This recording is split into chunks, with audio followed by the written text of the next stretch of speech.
okay, once you're together, and I don't think till the Winter Classic we truly got our group together. So I'd say later in the season, yes, you start realizing that. But at first, no. I think it was just a matter of surviving, to be honest with you, and then get our team together, healthy. Okay, now where do we fit? Are we, can we beat Toronto? Can we beat Tampa, the teams that were at the top of the division, or not? That's kind of how we finished last year and how we measured ourselves this year, or intended to. And so that's the way it played out. So I'd say late in the year you kind of find out that you can win a lot of different ways, and I think we've carried that forward. Front right.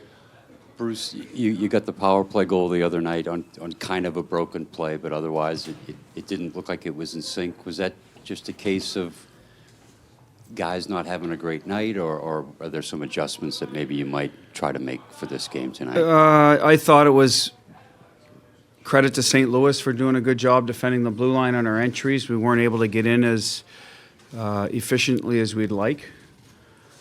I thought we made some plays in zone that we missed on some opportunities to finish plays. So part of that's on our execution. I know Marshy got one through the seam, a one-timer that I think is a pretty good look, but misfired. A couple of tips in front. When we did get in the zone, we got in a couple times. Johansson did get in, hit a post, so we were around it a little bit, but not up to our standard or what we've typically been able to do in terms of execution. So that was what I saw. Lack of execution. Part of that might have been because we hadn't, even though you're practicing, it's not live for 10 days. And then St. Louis does a good job. They're long, they protect the slot, and did a good job with their sticks. Left side, second row. Bruce, in game one, you went away from the Bergeron matchup against Chen. Overall, what you think of Bergie's line in that game, and you think you might try that matchup again, or you thinking more Corrali is better suited for that matchup? We'll probably go back to it at some point, whether we start that way or not. It's what we've typically done all year. Bergie's going to get a hard matchup. What I mean by hard, not hard all game, but hard, who we feel the other team is the biggest threat or one of their biggest threats. I thought they weren't bad. I just thought they turned a couple pucks over, and against that line, no disrespect to the other ones, it's like Bergie's line. When teams don't manage the puck against them, they're going to make you pay. They made us pay, so we just went a different direction in terms of Crowley tends to play a straight line game, a little more physical. So we thought that might be a better fit. So that'll be the plan tonight. I imagine Bergie will go back. But I didn't think they were that bad as the game wore on. They got some looks, had a real good chance right out of the gate on a face-off play. I said we just didn't manage some pucks and allowed them some point-blank chances, and that's dangerous against that line. Back left. Bruce, I know there's been a lot of talk about Torey Krug's body check, but what did you think about the fact that he got rushed back into the play after he lost his helmet, and do you think the Blues might try to retaliate tonight? No, they're a pretty honest team, St. Louis. I think they'll finish all their checks, whether it's number 47 or it's Grzelcyk or Clifton. They're going to play hard. We expect that. So I don't expect retaliation. If Torey's in a bad spot, puts himself in a bad spot, they're going to hit him. I think that's what's going to happen. I thought it was like I said, a bit of a wrestling match at one end. They let it go. Which I agreed with. I think didn't have a big effect on the play. Two guys kind of going at it. It happens probably every series. They could, I guess, blow the whistle, throw them both in the box, and that's their call.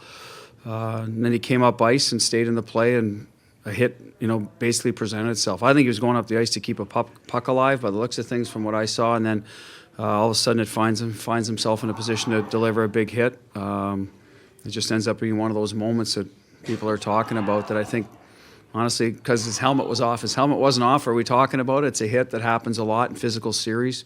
We saw that against Columbus, I don't know, probably 10 times at least, those big hits. So, but again, it was a bit of an iconic moment because the hair's flying and the way he fell, and it's good for hockey. I think if they're talked about positively. If they're not, well, then it goes the other way. We'll do two more questions. Right side. In what area do you think Charlie McAvoy has progressed the most? Defending. I think he's always been a good puck mover. Will jump up the ice, great in transition. I just think he's valued that part of it. Credit to Z. Talking about shutdown role. Every night you're playing against good players, you got to take care of business first in your own end. So I think that's where he's shown the most maturity. It's tough to get young guys to buy into that aspect of the game early in their careers, especially if they have an offensive side to them. Guys that come into the league and are Brandon Carlo is a little bit different, right? He came in, that's his bread and butter.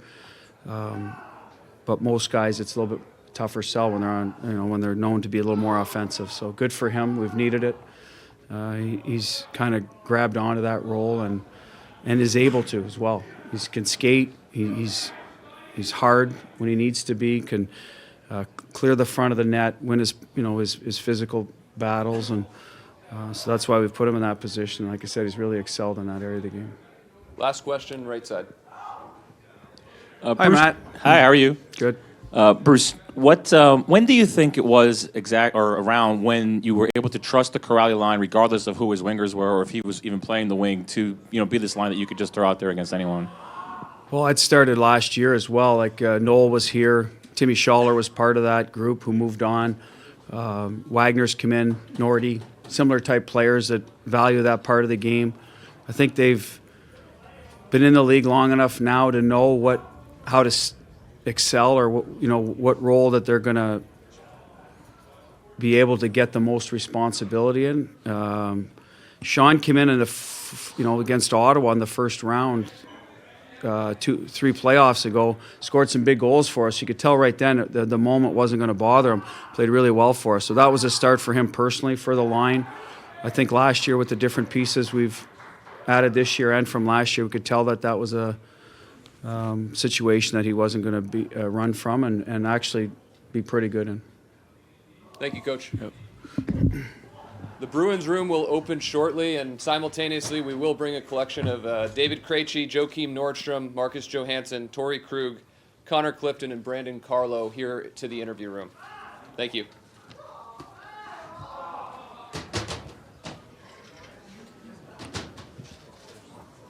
We don't know yet.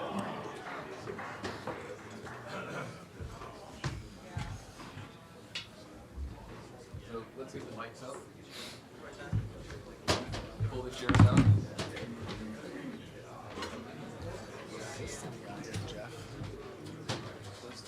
Nice system. Yeah. Krejci, Nordstrom, Johansson, Krug, Clifton, Carlo. Okay, thanks. Yes. Other players will be available in the room, but it's a light skate today.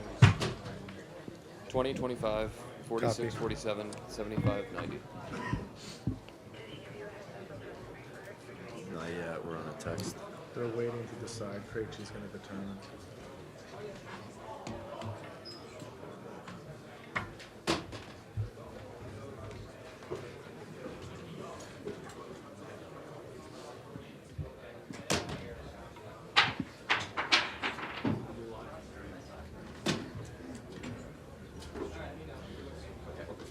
Jeff, should we really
Marcus Johansson, David Krejci, and Joakim Nordstrom. A reminder to raise your hand and wait for the mic. We'll take questions for the guys.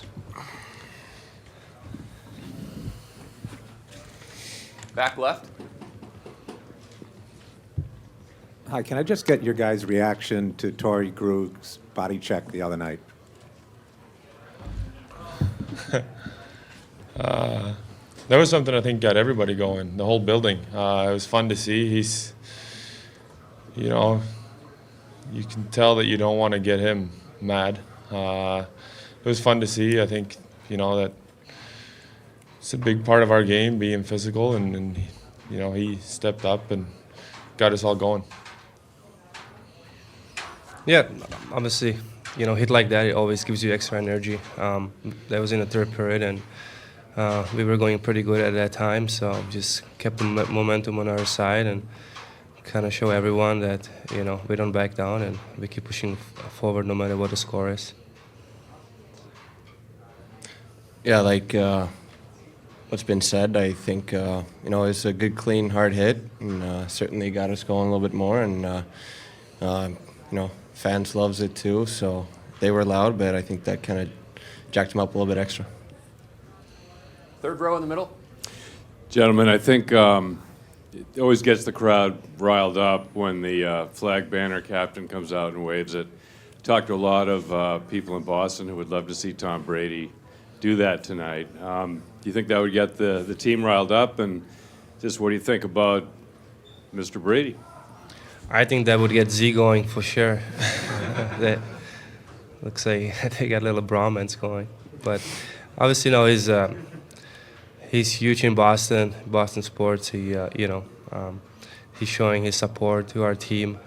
So I don't know who's gonna be the flag guy tonight, but it would definitely be, you know, pretty cool to see him waving that flag. Yeah, I think it would get everyone going. It's, I think most athletes have a lot of respect for a guy like that, and especially in this city. So I think everyone would be pretty fired up if you saw him there. Front left, Dan. This question can work for any one of you guys, so whoever has the best answer can answer. You guys, I thought a keys in the game for game one were your breakouts and how you limited their breakouts. I was wondering if you could touch on what worked well for you breaking out of the zone and what worked well for you in limiting them breaking out, and can it be replicated in game two? I thought, you know, once we got our legs underneath us and started skating, we're a little bit quicker getting back on pucks. Obviously, that buys you, you know, that extra split second to break the puck out. And same on the forecheck. You know, we started skating a lot more. You know, getting up, and you know, disrupting their breakouts. Not only with just the first guy, but you know, we had support from our second forward and third forward as well. Definitely better answer than mine. So. I'm good. Right side, third row. David, obviously you guys haven't made the Cup final every year in this run of your veterans, but you guys have been around and in the mix for a long time. Some teams just can't find their way and even make the playoffs, and there's teams like the Bruins who are in the hunt every year. What's the biggest reason organizationally you guys always seem to be in the hunt, even if you don't actually get to this point?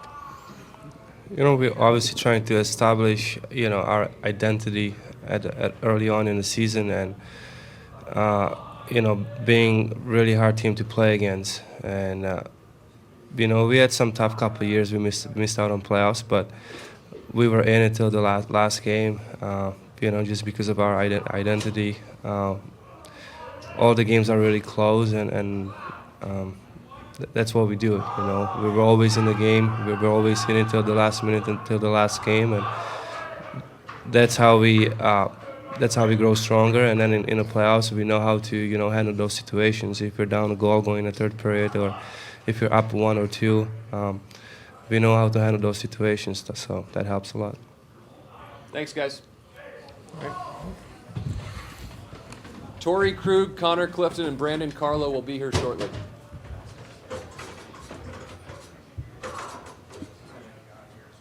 Great, Stephen. How are you?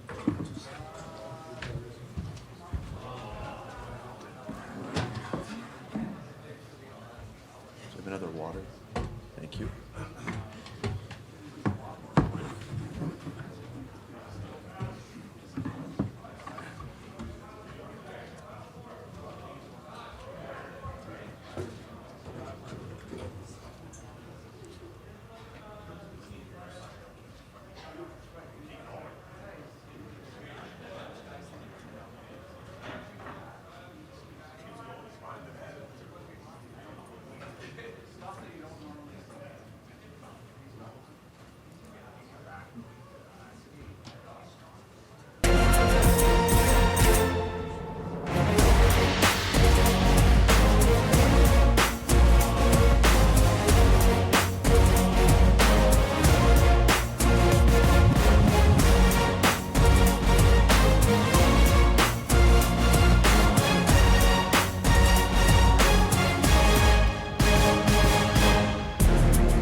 got 6 in the queue. We'll see. Maybe there'll be less questions.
Send Connor.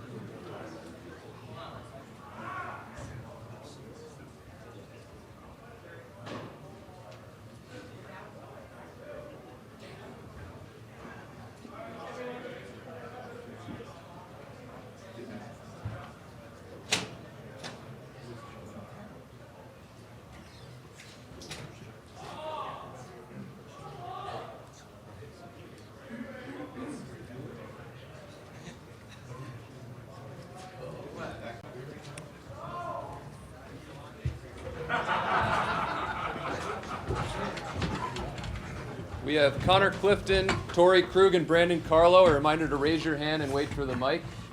We'll start second row on the left side, guys, with Dan.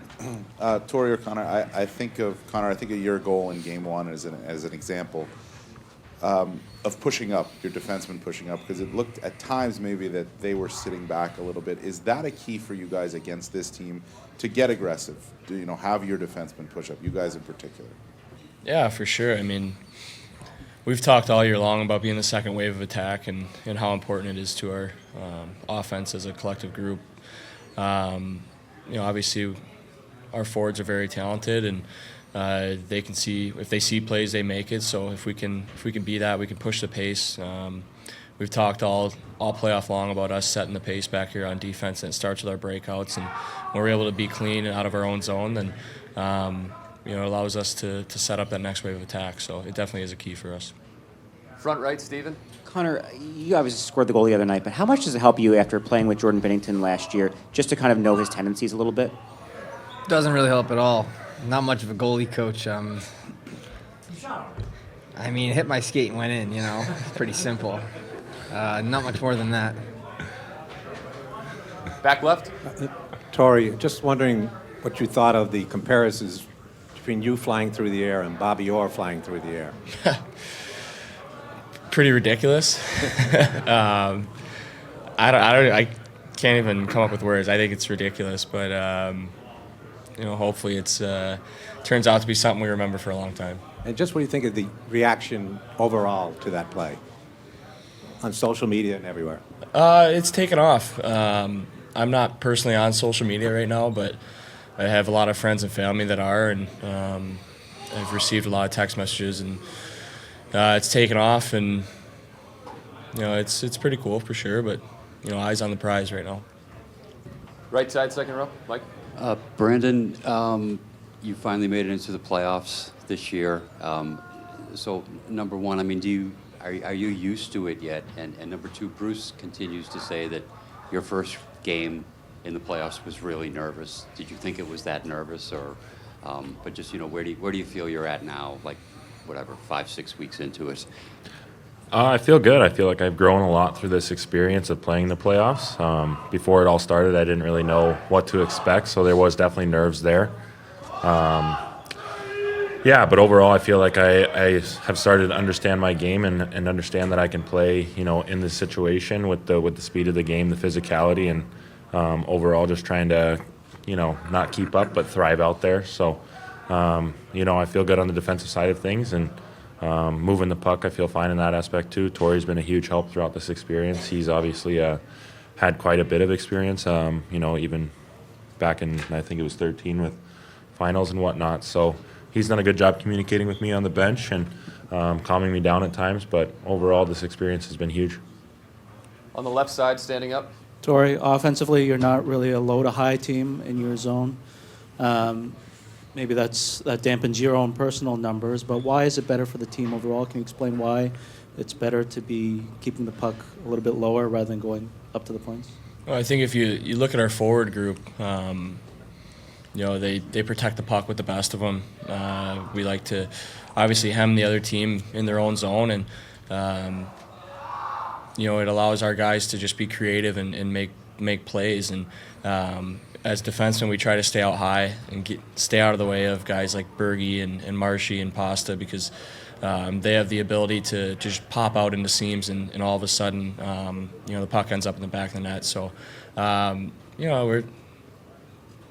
it was kind of evident last series that low to high wasn't there, and then all of a sudden our D are activating and scoring goals. But that's just part of our offense, the way that Butch has informed our forwards of what's available and instructed the D on how to just get pucks in deep and just try to time it right. And luckily we have the talent up front to score a lot of big goals. On the right side, third row, Mike. Question for Connor. Connor, about 8.5 months ago, you're playing in the rookie tournament in Buffalo. I mean, when you're at an event like that, how far away does something like this seem? And just secondly, what does this whole journey show you lesson-wise about what can happen just if you work through a season, you can eventually get to this point? Yeah, it's been quite the year. Special journey, and to be here now. I think the guys have been great and really brought me up to speed pretty quickly, and accepted me and let me just play my game. I think at that rookie tournament, if you had told me this, that I'd be sitting here in front of you today, I wouldn't have believed you, but it is what it is, and it happened, so gotta be ready to go tonight. We'll do one more question, left side, fourth row. Torey, so much is made of the Bruins' ability to adapt. Both David and Bruce made points to talk about establishing their identity year in, year out, and more so the beginning of this year, kind of finding your way. Just in your time here, how have you seen the evolution of this identity? That's a tough question. Could probably sit here and talk to you for a while about that, but my first go around here, we were an older team, more veteran group, and then obviously a few pieces have left along the way, and it's left us with a smaller core, but really infused our lineup with a lot of young talent that was exciting and encouraging. And obviously we went through a little bit of a lull there over a couple years where we didn't make the playoffs, and if we did, it was one and done, and then we were able to get to the second round last year. And I just think the enthusiasm of the younger guys, along with the determination and leadership of the older guys, is pretty special. And we have a really unique locker room where everyone serves an important role on this team, and it doesn't matter who's in or out of lineup. We're going to show up and play the same exact way every single night with that level of determination, focused and relentless and together. If you want to play us, run and gun style, if you want to, punch us in the mouth and look us in the eye, we're willing to do that as well. So we're a team that adapts, and we can play and win any style of hockey, and we take a lot of pride in that. Thanks, guys. Nice, sir. Yeah.